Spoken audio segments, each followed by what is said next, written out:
Fear moves through Apocalypto like a sickness. It enters villages, armies, cities, and even fathers who are trying to be brave. But near the end of the story, one hunted man stands at the edge of the river, with blood on his body, enemies across from him, and no place left to hide. This is Jaguar Paw, and by now the men chasing him believe fear has already done its work. They have dragged him from his home, mocked him, wounded him, and chased him through the jungle like a dying animal. But when Jaguar Paw turns back toward them, he does not sound like prey anymore. He says his name, he names his father, then he claims the forest that raised him. This is my forest. In that moment, the raiders still think they are hunting a broken captive. They have no idea they have followed a father back into the only place where fear no longer controls him. If you like stories where love is stronger than fear, subscribe and stay with me. Because Jaguar Paw is about to lose everything except the one promise that can keep him alive. The movie is Apocalypto, and to understand why that moment matters, the story takes us back to the beginning, before the blood, before the sacrifice, and before Jaguar Paw's family is trapped underground waiting for him to return. It begins in the forest, where he is simply one hunter among his people. He and the other men move through thick green silence during a hunt. They are not chasing glory, they are feeding a village. The animal slips past one trap after another until the hunters guide it into the final snare, and the forest gives them enough for everyone to return home with pride. Jaguar Paw divides the meat with the easy rhythm of a man who belongs here. His father, Flint Sky, is the respected leader of their group, and the way the men joke around the kill shows how ordinary this day is supposed to be. They tease Blunted about his trouble having children, make him believe a piece of the tapir will help, and laugh when he realizes he has been tricked again. It is rough village humor, but it also shows the life they still have before violence reaches them. That ordinary rhythm breaks when strangers step out of the forest. They are tired, shaken, and carrying fear so openly that even the hunters feel it before anyone explains why. Flint Sky keeps the peace and lets them pass after a trade, but Jaguar Paw wants answers. The strangers say their lands were destroyed, and they are searching for a new beginning. Flint Sky stops his son from asking too much. He sees something more dangerous than the travelers themselves. On the way back, Flint Sky tells Jaguar Paw that fear is a sickness. He says it crawls into the soul of anyone who engages it, and he warns his son not to bring it into the village. That lesson sits quietly under everything that follows. Jaguar Paw has not been attacked yet. His family is still safe, but his father has already named the enemy that will decide whether he lives or dies.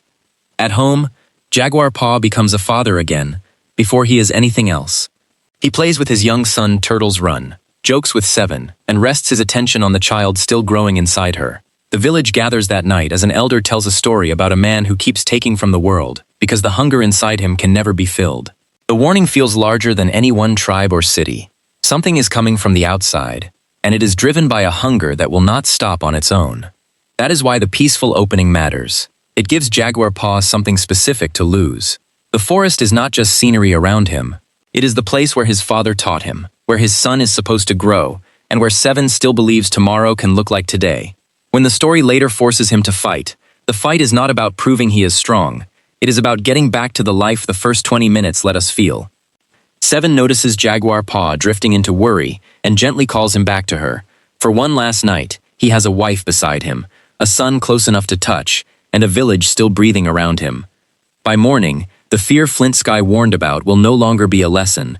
It will be standing inside their home. Morning does not arrive peacefully.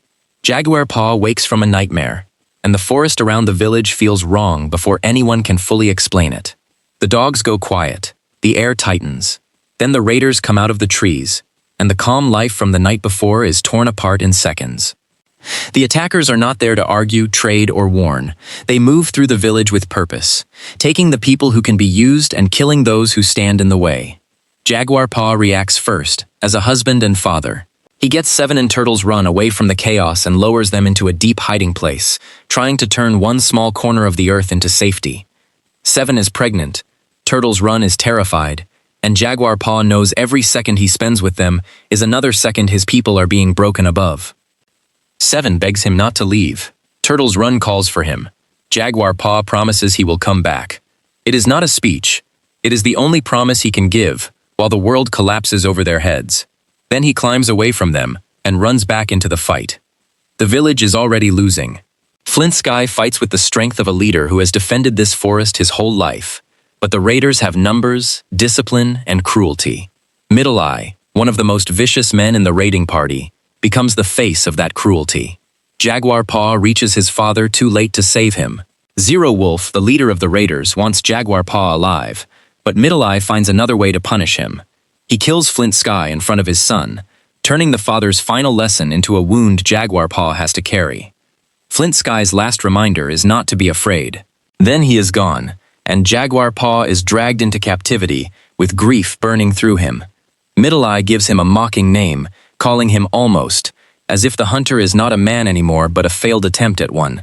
It is humiliation added to loss, and it tells Jaguar Paw exactly how these men see him. They think he is broken because they have taken his father, his home, and his freedom. The raiders also notice enough about the hiding place to make Seven and Turtle's run's danger worse. The route out is cut off, and now Jaguar Paw's family is not simply hidden, they are trapped.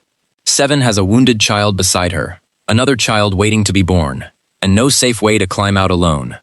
The captives are forced away from the ruined village. Children are left behind. Smoke rises where home used to be.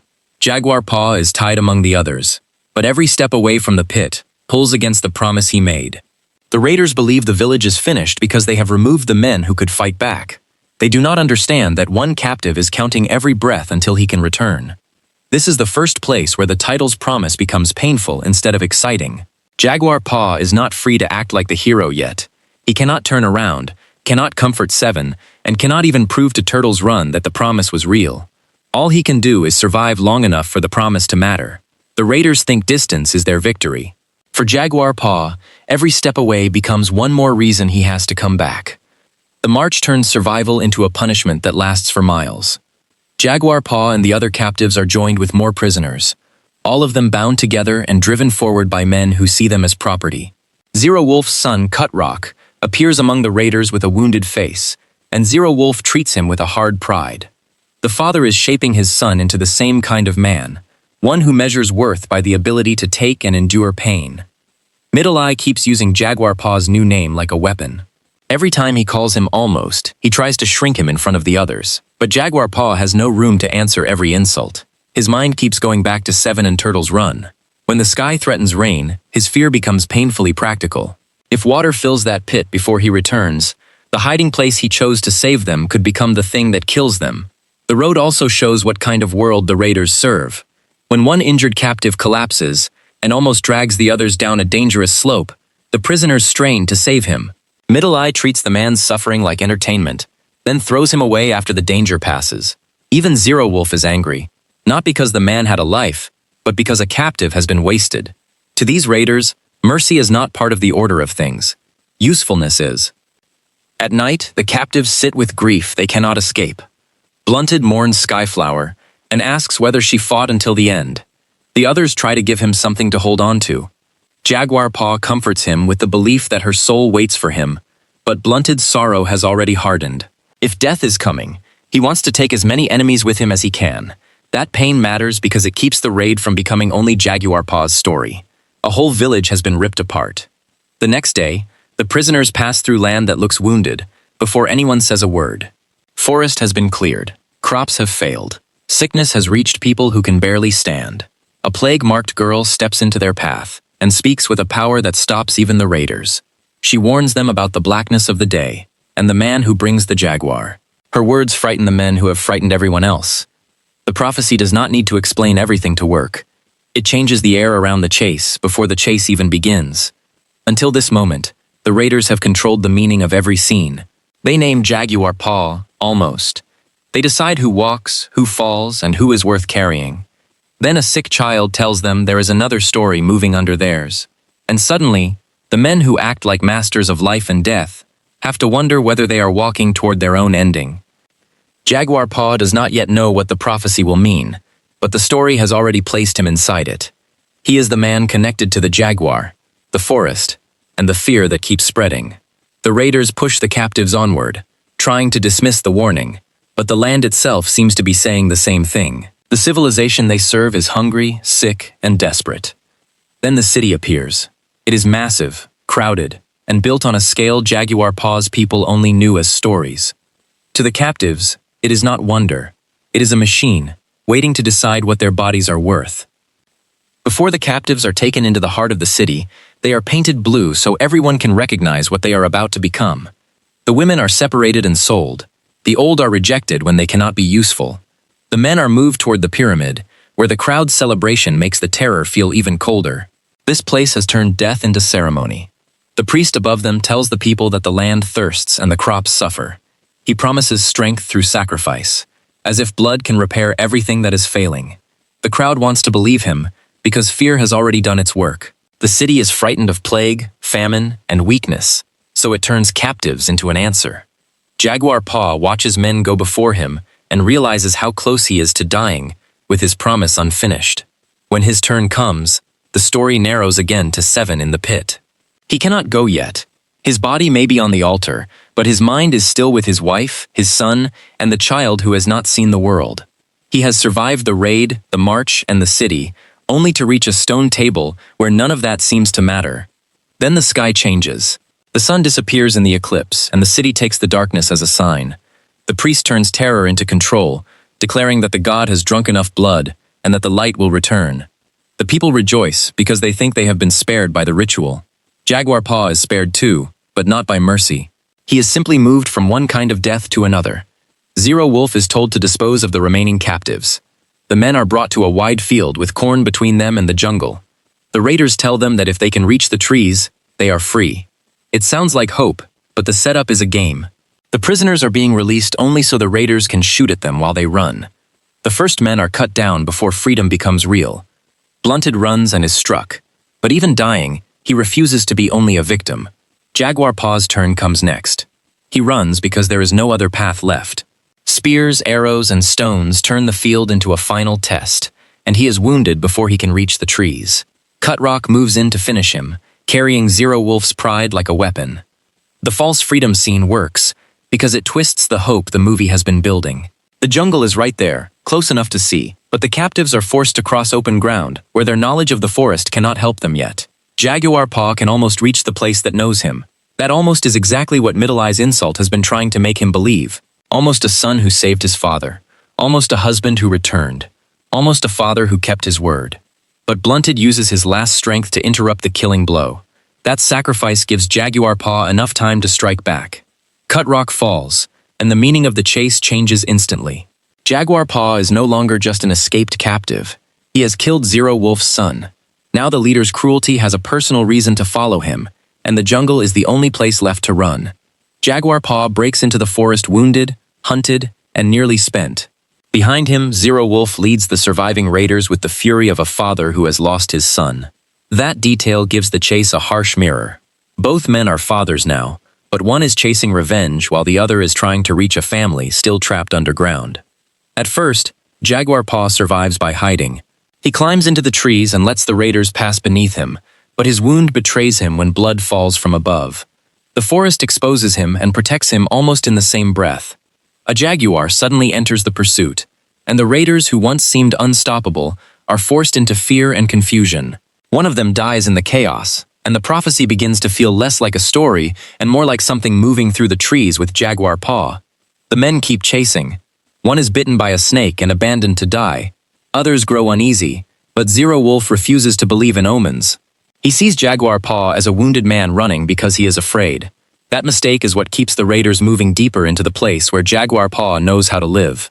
The chase reaches the waterfall, and Jaguar Paw has no gentle choice left. He throws himself over the edge and survives the drop. When he reaches safety, he turns back toward the men above him and speaks from the part of himself Flint Sky tried to protect. He says he is Jaguar Paw, son of Flint Sky. He says this is his forest. For the first time since the raid, he is not only trying to escape, he is reclaiming who he is. Zero Wolf cannot let the challenge stand. He forces his men to follow, and the fall takes another life from the raiding party. Still they come. Jaguar Paw runs until he sinks into thick mud, and for a moment the earth seems ready to swallow him. But in that mud, with death closing in, he remembers his father's lesson. Fear is the sickness. Fear is what the refugees carried. Fear is what the raiders spread. If he keeps running as a frightened man, he may never reach 7. So he rises changed. The mud becomes part of him, and the forest stops being only a place to hide. It becomes a weapon. Jaguar Paw uses what is around him to slow the men behind him. Bees scatter them. Poison from the forest takes another. Every step forward costs the raiders more than they expected, because they are no longer chasing a captive through empty wilderness. They are chasing a hunter through his home. Middle Eye finally catches up to him, and the fight between them carries the weight of everything Middle Eye has done. He killed Flint Sky. He mocked Jaguar Paw. He treated the village like prey. Jaguar Paw overcomes him and ends that threat without a speech. The victory is not clean enough to rest inside, because the sky has opened above him. Rain is falling now, and the pit where 7 waits is filling. That timing keeps the action from becoming empty revenge. Every enemy who falls gives Jaguar Paw a little more room, but it also costs time. The forest is helping him, yet the rain is working against his family at the same time. So the movie never lets the viewer enjoy the reversal for too long. The question is not only whether Jaguar Paw can defeat the raiders, the real question is whether victory will still matter when he finally reaches the pit. The rain turns the final stretch into a race against water. 7 is still trapped below ground, with Turtles Run, and now labor has begun. The place that kept them hidden from the raiders is becoming harder to survive with every moment. Jaguar Paw has beaten men in the forest, but none of it matters if he reaches his family too late. Zero Wolf and the last raiders keep driving him away from the pit. Jaguar Paw is wounded again, but he uses the one piece of the story that has been waiting since the beginning. The hunting trap that ended the tapir chase becomes the trap that ends Zero Wolf. The raider leader follows him into the wrong place, and the forest answers. Zero Wolf dies inside the world he thought he could conquer. Even after their leader falls, the remaining men keep chasing Jaguar Paw until the pursuit reaches the coast. There, everything stops. Ships sit on the water, and strangers approach from a world none of these men understand yet. The raiders are stunned enough to forget the hunt. The image is enormous, but Jaguar Paw does not treat it like salvation. He has one purpose left, and it is not to meet the newcomers. He turns back. That is what makes the ending land. The whole movie has pushed him farther from 7, from Turtles Run, and from the promise he made during the raid. Every enemy, every wound, every false escape has tried to keep him moving away from them. But when the world changes in front of him, he chooses family before curiosity, revenge, or power. He reaches the pit as water rises around 7 and the children. She has survived the darkness, the wound to Turtles Run, the rain, and childbirth underground. Jaguar Paw pulls his family back into the air, and for the first time since the raid, the promise is no longer just words. He came back. He did not return untouched. He did not save everyone, but he reached the people who were waiting for him. From the trees, the family looks toward the ships. 7 asks if they should go to them, but Jaguar Paw understands enough to be careful. The forest has cost him blood, but it has also kept him alive. The city took people and called it destiny. The raiders took families and called it strength. These new arrivals may bring another kind of hunger. Jaguar Paw chooses the forest, not because it is easy, but because it is the only place where his family can begin again on their own terms. And that is why this story still works as a survival recap. It is not only about a man escaping sacrifice or outrunning warriors. It is about a father who is stripped down to fear, grief, and a promise, then has to decide which one will control him. The raiders trap his family and leave him for dead, because they think separation is enough to break him. They never understand that the deeper they chase him into the forest, the closer they bring him back to himself. So if this story hit you, do not just leave it as another chase through the jungle. Subscribe for more recaps where the emotional promise matters, where the quiet person everyone underestimates finally reaches the moment they were built for. And in the comments, tell me what you think truly saved Jaguar Paw: the courage his father planted in him, the forest that remembered him, or the family promise he refused to break.